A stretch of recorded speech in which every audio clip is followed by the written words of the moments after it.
Director RK Selvamani direct பண்ண படங்கள்லாம் என்னென்ன, அந்த படங்களோட ஹிட் ஆர் ஃப்ளாப், அதை விட ரொம்பவே முக்கியமாக அந்த படங்களை நம்ம இந்த வீடியோவில் கவுண்டர் பேசிக்கில் பார்க்க போகிறோம். நம்ம கவுண்டரில் 17வது இடத்துல பார்க்க போகிற படம் ஸ்லிப். 17வது இடத்துல எந்த படத்தையும் பார்க்க போகிறது கிடையாது. நம்ம கவுண்டர் டேரெக்டாக 13 தான் ஆரம்பிக்க போகுது. அப்புறம் ஏன்டா செல்வமணி இயக்கிய டாப் 17 படங்கள் தமிழ்லைனில் போட்டுன்னு கேட்டிங்கன்னா, அவர் 17 படங்களுக்கு ரைட்டராக இருந்திருக்காரு. அதில் 3 படங்கள் வந்து அவர் டேரக்ட் பண்ணல, ஆனால் 2 படம் ப்ரொடியூஸ் பண்ணியிருப்பாரு. ஒன்று அசுரன், இன்னொன்று ராஜாலி, இன்னொரு படமாக பொன்விலங்கு ரைட்டிங் பண்ணியிருப்பாரு. இந்த 3 படம் தவிர்த்தா கூட ஒரு 14 கவுண்டர் வரமே. எப்படி 17ன்னு பார்த்தீங்கன்னா, ஒரு படத்தை வந்து தெலுங்கு பதிப்பிலையும் கொடுத்துருக்காரு. ஸோ அந்த படம் என்னன்றதை கவுண்டர் பார்க்கும்போது பார்த்துருவோம். ஆக மொத்தம் கணக்கு டேலி ஆயிடுச்சுங்களா. நம்ம ஆர்கே செல்வமணி 17 படங்களில் ஒர்க் பண்ணியிருக்காரு. சரி வாங்க, இப்போ நம்ம கவுண்டர்ல 13வது இடத்துல இருக்க படமா குற்றப்பத்திரிகை அப்படின்ற படத்தை பார்த்துருவோம். இந்த குற்றப்பத்திரிகைன்றது கிட்டத்தட்ட 92லேயே ரிலீஸ் ஆக வேண்டிய படம். ஆனால் 2007 தான் ரிலீஸ் ஆச்சு. 15 வருஷம் லேட்டராக ரிலீஸ் ஆச்சு. இந்த படத்தில் இருந்த ஹீரோலாம் வந்து யாருப்பா நீங்களாம் அப்படின்னு கேட்குற அளவுக்கு அந்த காலத்து மக்கள் வந்துட்டாங்க. ஸ்ரீராம் கி ரகுமான் அன்னைக்கு டைமில் வந்து டாப்ல இருந்தவங்களை வச்சு படம் எடுத்திருந்தாரு. ஆனால் அது கூட பரவாயில்லைங்க. ஆனால் மனுஷர் ராஜீவ்காந்தியோட அந்த கொலை வழக்கை கையில் எடுத்து, அதுவும் அவர் இறந்த அந்த சுவடு கூட மறையாத டைமில் எடுத்திருப்பாரு. ஸோ அந்த மாதிரி ஒரு படத்தை எடுத்துட்டு தணிக்கைக்கு அமிச்சா அவனுங்க போட்டுட்டு என்னடா பண்ணிட்டு இருக்க, நாடே பத்தி எரியுது, இல்லை ஒரு படம் ஐயோ வேலைக்காக நீ கிளம்பு. அப்புறம் அது பல பஞ்சாயத்தெல்லாம் சந்திச்சு கடைசியில் ஒரு 15 வருஷம் கழிச்சு ரிலீஸ் ஆச்சு. அது ரிலீஸ் ஆனது அந்த படத்துக்கு வெயிட் பண்ண சில பேர் இருந்தாங்க. அந்த ராஜீவ்காந்தி கொலை வழக்கு, பிரபாகரன், இந்த மாதிரி சில பேருக்கு சில ஆர்வம் இருந்தது. அவங்களுக்கு மட்டும் அந்த படம் வந்து கொஞ்சம் இன்ட்ரெஸ்டிங்காக இருந்திருக்கலாம். ஆனால் தேட்டரில் இந்த படம் வந்து ரொம்பவே சுமாரான ஒரு எதிர்பார்ப்பில் தான் வந்தது. வந்ததே பல பேருக்கு தெரியாது தான் சொல்லணும். அதனால வந்த மாதிரியே போயிடுச்சு தான் சொல்லணும். இந்த படம் ஃபினான்ஷியலாகவே நிறைய நாள் வந்து ப்ரொடக்ஷனில் இருந்து இந்த மாதிரிலாம் கணக்கு வச்சு பார்த்தா அசால்ட்டாக இந்த படத்தை டிசாஸ்டர் அப்படின்னு சொல்லலாம். நம்ம கவுண்டரில் 12வது இடத்துல பார்க்க போகிற படம் புலன் விசாரணை 2. இந்த படம் கிட்டத்தட்ட நம்ம செல்வமணிக்கு ஒரு 15 வருஷம் கழிச்சு டைரக்ஷனில் ரிலீஸ் ஆகிற படம் சொல்லலாம். இந்த குற்றப்பத்திரிகை ஏற்கனவே எடுத்தது தானே. ஸோ அதுபடி பார்த்தீங்கன்னா ஒரு 7 வருஷம். இந்த படம் எடுக்கும்போது வந்து விஜயகாந்த் ரசிகர்களுக்கு, பிரசாந்த் ரசிகர்களுக்கு வேணா எதிர்பார்ப்பு இருக்கலாம். ஆனால் ஓவரால் ரசிகர்களுக்கு எதிர்பார்ப்பு கிடையாது. ஏன்னா இப்போ நிறைய பார்ட் 2 ஃபர்னிச்சர்லாம் போட்டு உடச்சிருக்காங்க. ஸோ அதுக்கேற்ற மாதிரி இந்த புலன் விசாரணை ஃபர்னிச்சரையும் போட்டு தூளாக உடச்சிருப்பாங்க தான் சொல்லணும். இந்த படம் வந்து நம்ம ஆர்கே செல்வமணிக்கும் நம்பிக்கையாக இருந்திருக்கும். அதை தாண்டி பிரசாந்துக்கும் நம்பிக்கையாக இருந்திருக்கும். ஏன்னா அவர் வந்து மம்பட்டியாண்டு ஒரு படம் கொடுத்து 4 வருஷம் கழிச்சு இந்த படம் ஓகே பண்ணுறாரு. மம்பட்டியாண்டில் அவங்க அப்பா படம் ஓரளவுக்கு பரவலமாக வந்துருச்சு. இங்கே ஆர்கே செல்வமணிக்கும் பிரசாந்துக்கும் நல்ல கனெக்ஷன் இருக்கு. அதை தாண்டி இது ஒரு வெற்றியான படம் அப்படி இப்படின்னு சொல்லிட்டு இந்த படத்தை வந்து அவங்க கமிட் பண்ணியிருப்பாங்க. ஆனால் படம் வந்ததுக்கு அப்புறம் ஆர்கே செல்வமணிக்கும் பிரசாந்துக்குமே மார்க்கெட் இல்லை. அதுக்கேற்ற மாதிரி இந்த படத்துலையும் மக்கள் எதிர்பார்க்குற அந்த டைமுக்கான சரக்கு இல்லைன்னு சொல்லணும். ஸோ இந்த படமும் பார்த்தீங்கன்னா தேட்டரில் ஃப்ளாப் ஆயிடுச்சு. நம்ம கவுண்டரில் 11வது இடத்துல பார்க்க போகிற படம் அரசியல். மம்முட்டி, ரோஜா, மன்சூர் அலிகான் இவங்களாம் நடிச்சிருப்பாங்க. நம்ம ஆர்கே செல்வமணி என்னன்னா, இந்த ரோஜாவையும் மன்சூர் அலிகானையும் விட்டு படமே பண்ண மாட்டேன்னு வரும் இந்த மனுஷன். சரி எல்லாம் போக பார்ப்போம். இங்கே மம்முட்டியை வச்சு ஆல்ரெடி ஒரு ஹிட் கொடுத்துட்டாரு. ஸோ அதுக்கேற்ற மாதிரியே ஒரு டைட்டிலையும் வச்சு படம் அரசியல் ரொம்ப தூக்கலாக கொடுக்குறாரு. ஆனால் படம் ரிவ்யூ வந்ததுக்கப்புறம் படத்தில் வந்து அரசியல் சம்மந்தப்பட்ட விஷயங்கள் வந்து நிறைய விஷயங்கள் பார்த்த மாதிரியே இருக்கு. இந்த மாதிரியான ரிவ்யூ கொடுத்திருந்தாலும் இட்ஸ் ஓகேன்ற மாதிரி வந்தது. ஆனால் அன்னைக்கு தேட்டரிக்கல்ல இந்த படம் எதிர்பார்த்த தேதியெல்லாம் கடந்து கொஞ்சம் இந்த படத்தோட ப்ரீவியஸ் படத்துக்கான அந்த ரெஸ்பான்ஸ் இருந்தாலும் அதுக்கு முன்னாடி எடுத்த ஆர்கே செல்வமணியோட படம் தேட்டரிக்கல்ல ஓடல. ஸோ அது எல்லாமே சேர்ந்து இந்த படமும் பார்த்தீங்கன்னா ஒரு சுமாரான ரெஸ்பான்ஸ், ரொம்ப சுமாரான ரெஸ்பான்ஸ் தான் தேட்டரில் கொடுத்தது. ஸோ இல்லை நம்ம ஆவரேஜ் தான் சொல்லி ஆகணும் மேக்ஸிமம். நம்ம கவுண்டரில் 10வது இடத்துல பார்க்க போகிற படம் அடிமைச்சங்கிலி ரிலீஸ் ஆகும்போது அதுக்கு முன்னாடி நம்ம ஆர்கே செல்வமணி ஒரு பெரிய வெற்றி கொடுத்துட்டாரு. 2 வருஷம் கழிச்சு இந்த படம் வருது. ஸோ ஒரு எக்ஸ்பெக்டேஷன் சொல்லலாம். அதே சமயம் அர்ஜுனும் அப்போ டாப் ஹீரோவாக இருக்காரு. ரம்பாவும் அப்போ ஒரு டாப் ஹீரோனா வந்துட்டு இருக்காங்க. அதே மாதிரி ரோஜான்றவங்க வந்து எல்லா படத்துக்கும் போடுற மாதிரி அவங்களையும் போட்டிருப்பாங்க. இந்த படம் எடுத்ததில் ஆர்கே செல்வமணி அவர் லைஃபே இழந்திருப்பாரு தான் சொல்லணும். ஏன்னு பார்த்தீங்கன்னா ரோஜாக்கும் அவருக்கும் ஒரு லிங்கபிள் இருந்துட்டு இருக்கு. ஆனால் இங்கே ரம்பாவை ரொம்ப ஹைலைட் பண்ணது, ரோஜாவுக்கு கொஞ்சம் ஆர்கே செல்வமணி மேல மனஸ்தாபம், இந்த மாதிரி விஷயங்கள்லாம் வந்துடுச்சு. எனவே படமா தேட்டரிக்கல வந்ததுக்கு அப்புறம் நம்ம வழக்கமான ஆர்கே செல்வமணி கூடவே அர்ஜுன் சேர்ந்தனால அவங்களுக்கு ஏற்ற கதைக்காலமாக அந்த படம் இருந்தாலும் ஆடியன்ஸுக்கு புதுசாக ஒன்றும் கிடையாது, பெரிய சாட்டிஸ்ஃபேக்ஷனாக ஒன்றும் கிடையாது. பார்க்க போனால் ரொம்ப வந்து சுமாராக, ரொம்ப சுமாராக போனதுனால தேட்டரில் இந்த படமும் ரொம்ப சுமாராக தான் இருந்தது. நம்ம ஆர்கே செல்வமணி இதுக்கு முன்னாடி ஒரு பெரிய வெற்றி கொடுத்துருக்காருன்னு கொஞ்சம் ஏமாந்துட்டாங்க.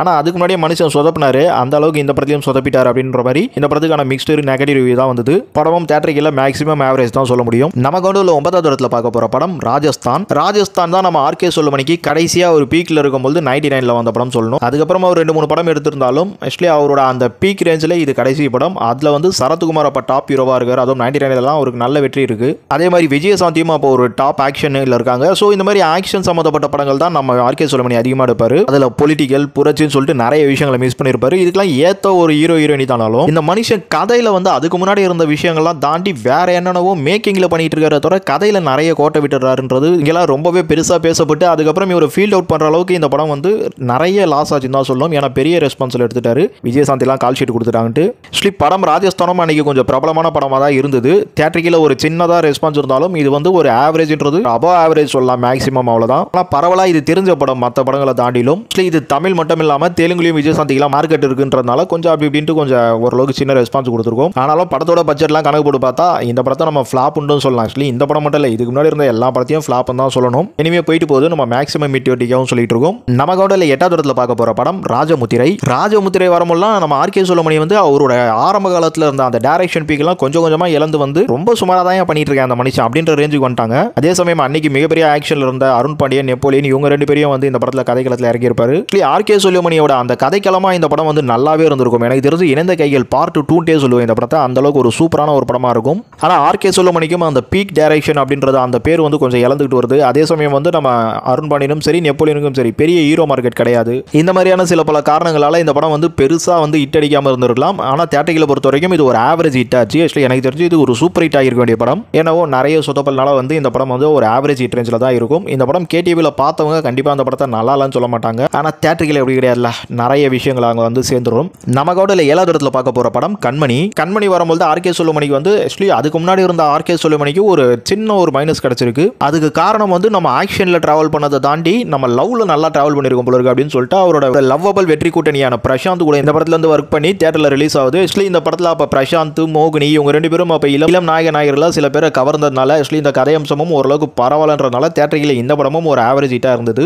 ஆனால் நம்மால் வந்து இந்த படம் ஒரு மிகப்பெரிய வெற்றி ஆகணுன்ற மாதிரி தான் லவ்க்கு வந்திருப்பாரு. அதுக்கப்புறம் லவ் சரியே திரும்பாமல் இனிமேல் ஆக்ஷன் தான் போங்கடா அப்படின்ற அளவுக்கு போயிட்டு இருப்பாரு. ஆனால் இது ஒரு லவ் படம்ன்றதுனால ஆக்ஷன் படம் அளவுக்கு பெரிய செலவுகள்லாம் வரல. அப்புறம் பிரசாந்த், மோகினி அவங்களுக்கு இருந்த அந்த ஒரு சின்ன மார்க்கெட் நம்ம ஆர்கே சுலமணிக்கும் இந்த படம் வரும்போது மிகப்பெரிய ஒரு தோல்விகள்லாம் கிடைச்சல. ஸோ இவ்வளோ பெரிய விஷயங்கள்லாம் நம்ம அனலைசிஸ் பண்ணும்போது இந்த படத்துக்கான ஹிட் வரைக்கும் மற்ற படங்களை கம்பேர் பண்ணும்போது இந்த படத்தை கொஞ்சம் டாப் பண்ணியிருக்கோம். அவ்வளோதான். நம்ம கவுண்டரில் 6வது இடத்துல பார்க்க போகிற படம் அதிரடிப்படை. அதிரடிப்படை ரிலீஸ் ஆகும்போது தான் நம்ம ஆர்கே சுலமணிக்கு வேற லெவல் மிகப்பெரிய எதிர்பார்ப்பு இருக்கு. ஏன்னா அவ்வளோ பெரிய பிளாக் பஸ்டர்ஸ்லாம் கொடுத்துட்டு யாரையா நீ எங்கேந்தியா வந்த என்னையா இந்த மாதிரி படங்கள்லாம் கொடுக்குறன்ற அளவுக்கு வந்து பெருசாக பாராட்டுது நம்ம தமிழ் சினிமாவே. ஸோ அதனால இந்த அதிரடிப்படைன்றதை தமிழ் மட்டும் இல்லாமல் தெலுங்குலையும் இந்த 14வது கவுண்டரில் ஒரு விஷயம் பேசியிருப்போம் பார்த்தீங்களா, அதான் இந்த அதிரடிப்படையை சமரான்னு சொல்லிட்டு தெலுங்குலையும் ஒரே டைமில் எடுக்கிறாரு. இந்த அதிரடிப்படையில் இன்னொரு விஷயமா பார்த்தீங்கன்னா நிஜ ஐஏஎஸோட ஆசிட் வீச்சு அந்த ஒரு உண்மை சம்பவத்தை எடுத்து பண்ணியிருப்பாரு. ஆக்சுவலி நம்ம ஆர்கே சுலமணி கிட்ட வந்து நிறைய சொசைட்டியில் இருக்க விஷயங்களை அப்படியே அழகாக மெச் பண்ணி பண்ணுறதுல வந்து கில்லாடியாக இருந்தார் அந்த டைமில். ஸோ அதில் வந்து உண்மை சம்பவம்ட்டே வந்து நேரடியாக எடுத்து இந்த படத்துக்கு மேலே ஒரு நல்ல பெரிய எதிர்பார்ப்பு. அதே சமயம் வந்து அன்னைக்கு அமைதிப்படைன்ட்டு ஒரு படம் பெரிய வெற்றியாகுது. ஸோ இது அதிரடிப்படை. அமைதிப்படையே அந்த அளவுக்கு வெற்றினா அதிரடிப்படையில் என்ன மாதிரி வெற்றி ஆகுது, என்ன மாதிரி டேரக்டர் அப்படின்னு சொல்லிட்டு ரொம்ப பெரிய பேர். ஆனால் படம் வந்ததுக்கு அப்புறம் ரொம்பவே வந்து புரட்சி அதிகம், அப்புறம் இந்த மாதிரி ரொம்ப ஓவராக போயிட்டாரோ அப்படிங்கிற மாதிரி நிறைய ரெஸ்பான்ஸ் வந்துருச்சு.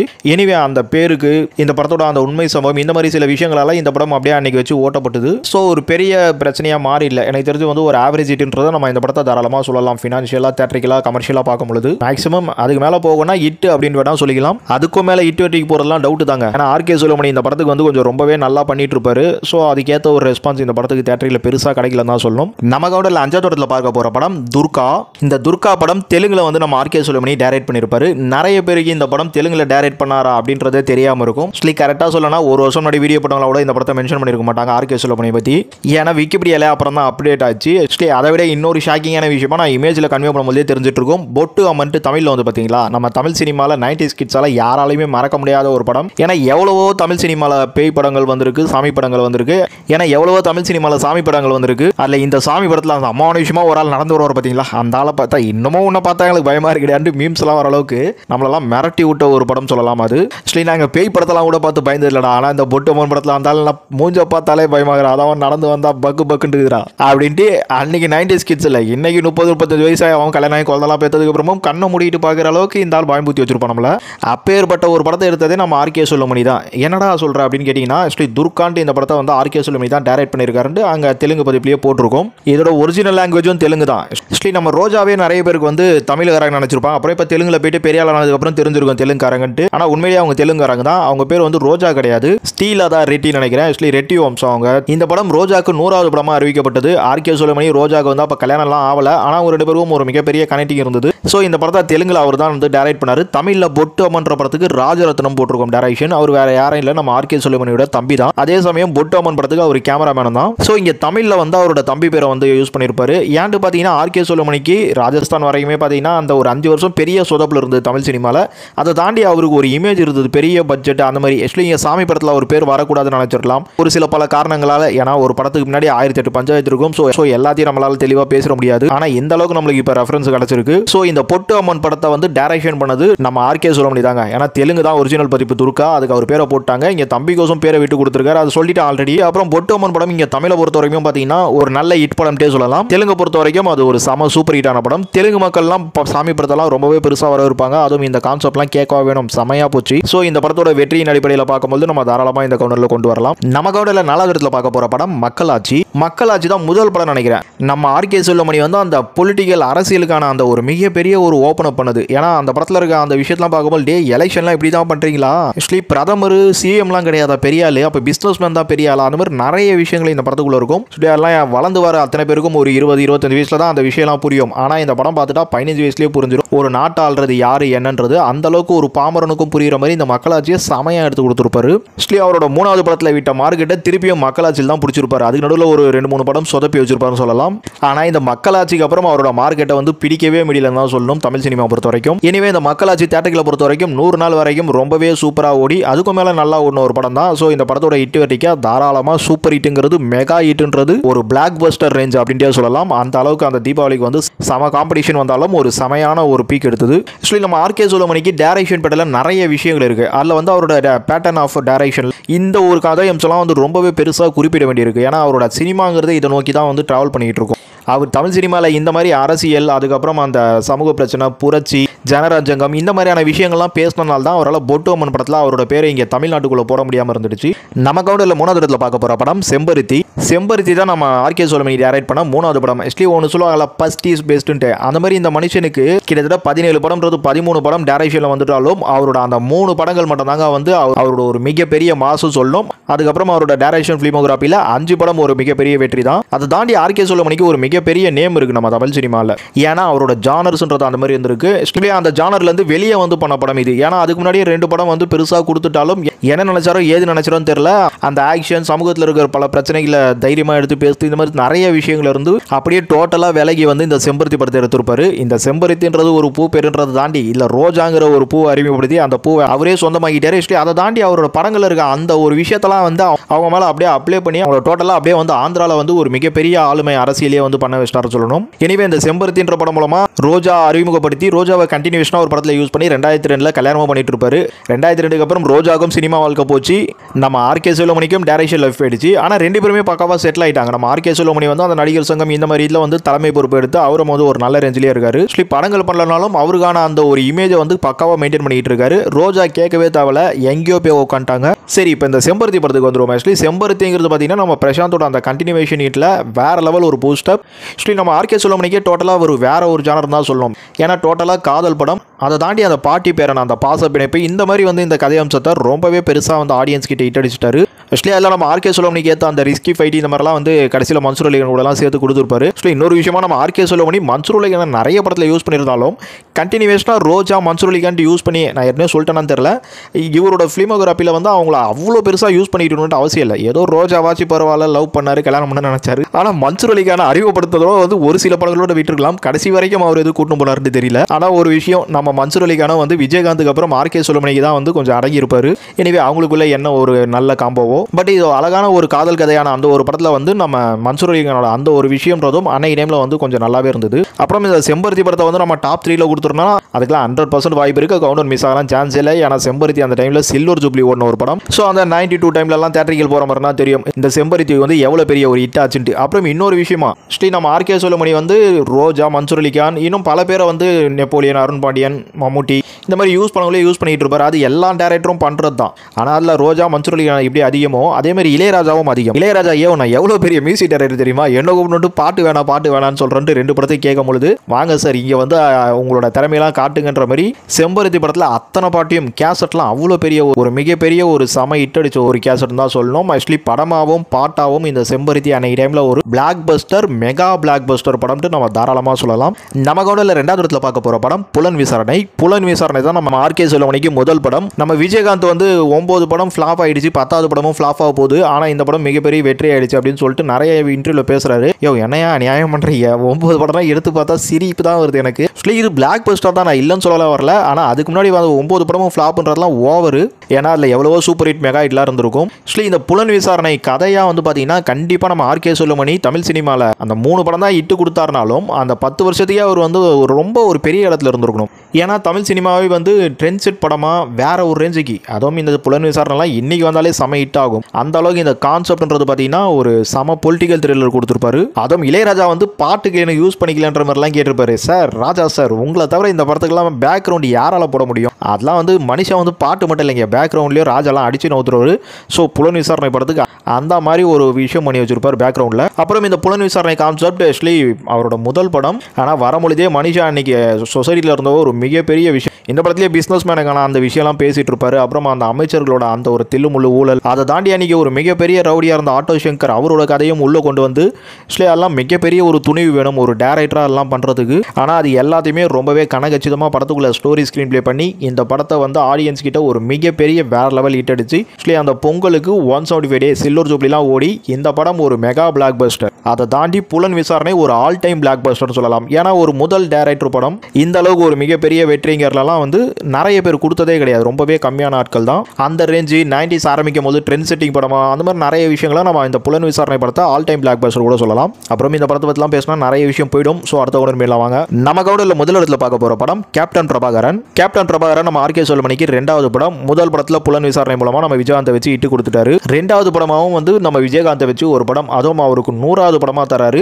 ஆர்கே செல்வமணி விஜயகாந்த் அந்த ஒரு காம்பவுண்டே சூப்பர் தான். ஏன்னா புலன் விசாரணை வர டைம்ல அவர் கல்யாணம் ஆக போது, இங்க கேப்டன் பிரபாகரன் வர டைம்ல அவருக்கு குழந்தை பிறகுற டைம். அதே சமயம் கல்யாண பரிசா புலன் விசாரணை வெற்றி, இங்க வந்து குழந்தை பரிசா வந்து கேப்டன் பிரபாகரன் வெற்றின்னு சொல்லணும். அதை தாண்டி நம்ம தமிழ் சினிமாலே 100வது படம் யாருக்குமே வெற்றி கொடுத்ததில்ல, நம்ம விஜயகாந்துக்கு மட்டும் தான் வெற்றின்றதுலாம் வந்து அதுவும் பெரிய அபத்தம் தான். ஏன்னா நிறைய பேருக்கு வெற்றி இருந்திருக்கு, ஆனா அத்தனை பேர் வெற்றியும் தூக்கி சாப்பிட்ற ஒரு வெற்றின்னு கேட்டீங்கன்னா அது கன்ஃபார்ம்டா கேப்டன் பிரபாகரன், அதுல மாற்று கருத்து இல்ல. ஆனா யாருக்குமே வெற்றி இல்ல, இங்க மட்டும் தான் வெற்றின்றது அது ஒரு கடஞ்செடுத்த போய் தான் சொல்லணும். எத்தனையோ பேருக்கு 100வது படம் வெற்றி இருந்திருக்கு, ஆனா ஒரு மிகப்பெரிய மாபெரும் வேற லெவல் இன்னும் எவ்வளவுலாம் வார்த்தை இருக்கோ அது எல்லாமே சேர்த்து கேப்டன் பிரபாகரன் ஒரு மிகப்பெரிய உச்ச வெற்றி. அந்த வெற்றியை நம்ம நிறைய டைம் பேசியிருக்கோம். 250 நாள் ஓடிக்குது, ஒரு வருஷம் ஓடி இருக்கு, அவ்வளவு பாக்ஸ் ஆஃபீஸ் இவ்வளவு பாக்ஸ் ஆஃபீஸ். ஆனா அதுல இருந்து பிரச்சனையை யாரும் பேசணும் கிடையாது. அதை இங்க ஆர்கே செல்வமணி டைரக்ஷன் வீடியோல பேசி ஆகணும். ஏன்னா மனுஷன் புலன் விசாரணையிலேயே வந்து பாத்தீங்கன்னா உங்களுக்கு ஒரு மிகப்பெரிய ரவுடி, அப்புறம் பொலிட்டிக்கல், அப்புறம் பிசினஸ் மேனோட அந்த ஒரு விஷயம்லாம் வந்து எப்படி நிறைய விஷயங்களை வந்து அந்த படத்துல சேர்த்திருந்தாரோ அதை தாண்டி இங்க வேற லெவல் வீரப்பண்டு ஒரு கடத்தல்காரன் வந்துட்டு இருக்கான் அப்படின்ற அந்த ஒரு பிரபலமான பேச்சு இருந்துட்டு இருக்கு. அப்புறம் கேப்டன் பிரபாகரன், நம்ம பிரபாகரன் தான் அவர் வந்து ஸ்ரீலங்கால அவருக்கான அந்த ஒரு புரட்சி, இது ரெண்டுத்தையும் ஒரே படத்துல வந்து இந்த மனுஷன் வச்சுட்டாருங்க. அதை தாண்டி போலீஸ்காரங்களோட அந்த ஒரு அக்கிரமம் அன்னைக்கு டைம்லலாம் வந்து ரவுடிங்க தான் பொண்ணுக்கு எடுப்பாங்கன்னு காட்டுவாங்க, போலீஸ்காரங்களும் காட்டுவாங்க. பட் அதை ரொம்பவே அழகா வந்து ஒரு நல்ல போலீஸ்காரன், கெட்ட போலீஸ்காரன், ரவுடிலேயே வந்து இவன் நல்ல ரவுடி, அந்த ரவுடி ஆளுமை பண்றதுலாம் வேற, இந்த மாதிரி நிறைய விஷயங்களை வந்து அந்த படத்துல அதான் சொல்றேன், புரட்சி, ஜனரஞ்சகம், அப்புறம் சொசைட்டில இருக்க பல விஷயங்களை நேக்கா வந்து உள்ள சொல்றது, இதுலலாம் வந்து நம்ம ஆர்கே செல்வமணி பயங்கர கெட்டிக்காரர். ஆனா அதுவே கண்டினியூஷனா பண்ணும்போது அது ஓவர் டோஸ் ஆகி நிறைய இடத்துல வந்து ரொம்பவே பெரிய ஆப் ஆயிடுச்சு அவருக்கு. பட் அதுக்கு கேப்டன் பிரபாகரன் வந்து நேரம் நல்லா இருந்ததுங்க, ரெண்டு பேருக்குமே வேற லெவல் தூக்கிடுச்சு. ஏன்னா இது எல்லாமே பெருசா இப்போ ஒரு மிகப்பெரிய ஒரு புரட்சியா பேசப்பட்டுச்சு. அதை தாண்டி இந்த படத்துக்கு டைட்டில் ஒன்று வச்சாங்க பாத்தீங்களா, படம் வீரப்பன் கதை. பிரபாகரன் மீது இருந்த ஆர்வத்தில் இந்த படத்துக்கு டைட்டில் வச்சுட்டாங்க. நடந்த விஷயம் பாருங்க, ஏப்ரல் 14 இந்த படம் வருது, அந்த தமிழ் வருஷம் ஒட்டி. ஆனா நம்ம ராஜீவ்காந்தியோட கொலை வழக்குன்றது மே மாசமே வருது. படம் ரிலீஸ் ஆன கிட்டத்தட்ட ஒரு 50 நாள் 40 நாள்ல வந்து அவ்வளவு கூட இல்ல, ஒரு மாசம் ரேஞ்சு தான், ஒரு மாசத்துக்கு மேலதான் பிரபாகரனை வந்து சம்மதப்படுத்தி ராஜீவ்காந்தி படுகொலை வழக்கு. ஸோ இந்த படம் வந்து ஓடுற தியேட்டர்லாம் வந்து வேற லெவல் வந்து செம்ம. இதுதான் என்ன சொல்றது, ஒரு எக்ஸ் பிரைம் மினிஸ்டர் அந்த மாதிரி ஒரு மிகப்பெரிய ஒரு அரசியல் விஷயம்லாம் இந்த படத்து மேல இருந்தது.